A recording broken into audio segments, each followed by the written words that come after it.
Good morning, students. We are beginning today's lesson with group work. Please break off into groups of 2 to 3 people. During this assignment, you will be discussing last week's reading. Hey, Natalie.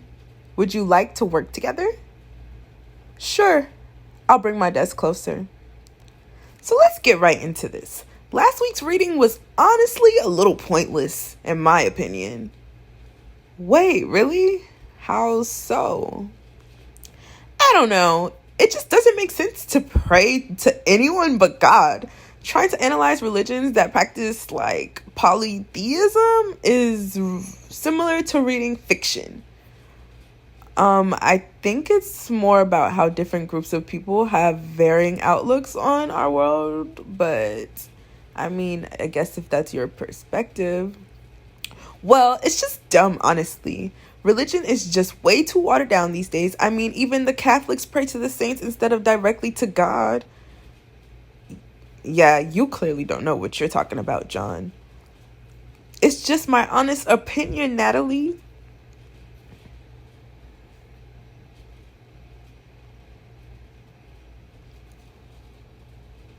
Thing, but Natalie seemed upset with me when we were simply talking about last week's assignment. Do you have any idea of why she would be mad? Okay, well, I'm sure her feelings are valid. How did the conversation go?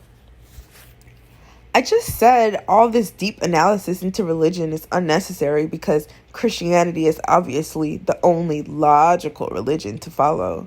She is Catholic, so I guess she got upset, but that's not my fault her parents raised her wrong. Just out of curiosity, John, where are you from? And how is the environment that you grew up in? I grew up in Boise, Idaho, and it was really tight-knit town, very small and old-fashioned, I guess you could say. We all knew the neighbors and everyone that went to the same church on Sundays. Boise is mainly generations of the same family, so you really get to know the people there. It's great. Everyone is the same, so we all get along really well. Well, why did you ask again? Natalie is the one that's upset with me. Shouldn't we be asking her these questions? Well, that sounds like a very nice place for you to live, John. I thought it was important to ask because it seems like you haven't met different types of people and are experiencing enculturation. It's not bad. It's actually very common, especially in college, since it's the first time for people to meet each other of different walks of life. It's the first time people have the opportunity to collaborate with different kinds of people. Okay. And what exactly is enculturation? Okay, John. Well, enculturation is being so immersed in a culture that it seems like the only way of life that is normal.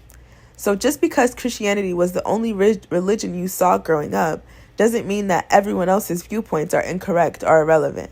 I think that might have been what upset Natalie. It seems like you were offensive, and not just because it's a girl thing, but because you lack diversity consciousness. All right. Well, I can admit that I did grow up in a sheltered environment, and coming to this college has shocked me a little with all the different types of people here. How can I increase my diversity consciousness so I don't hurt people's feelings? Oh, that's a good question, John. It isn't about hurting people's feelings, but also being able to work in a team environment, be more adaptable, and allow us to gain knowledge from different perspectives. Let's think about it like this. What is your dream job after college? I want to be a criminal lawyer. That sounds great. Now, as a criminal lawyer, you're going to be working with all different types of people. A part of having someone hire you as their lawyer is being able to build that initial trust and understanding their situation. Doing that is going to be quite difficult if you don't step outside yourself and simulate how they are feeling in their circumstances. For that reason, in order to be a successful criminal lawyer, expanding your diversity conscious is going to be crucial. That actually makes a lot of sense. Okay, so how can I increase my diversity consciousness? What's the fastest way? Expanding your diversity consciousness is not a linear line. There is always something new to learn. But a great place to start would be self-evaluating and in your worlds and then expanding your knowledge of others and their worlds. The most important part here is to have an open mind and be accepting and not judging because it was different. Once you have examined yourself and are more aware, you can step outside of yourself and put yourself in other people's shoes. I know we are busy in college, but I think traveling even just around the state of Florida would allow for a lot of different experiences to different cultures. There is no way to rush this. It comes with more learning and growing. Honestly, I really want to be one of the best criminal lawyers and just be someone people can feel comfortable around in general. Do you think that I should apologize to Natalie? I think that she would appreciate that. Just explain to her what we talked about. I'm sure she'll understand. Okay, Amanda, I'll talk to her today in the study hall.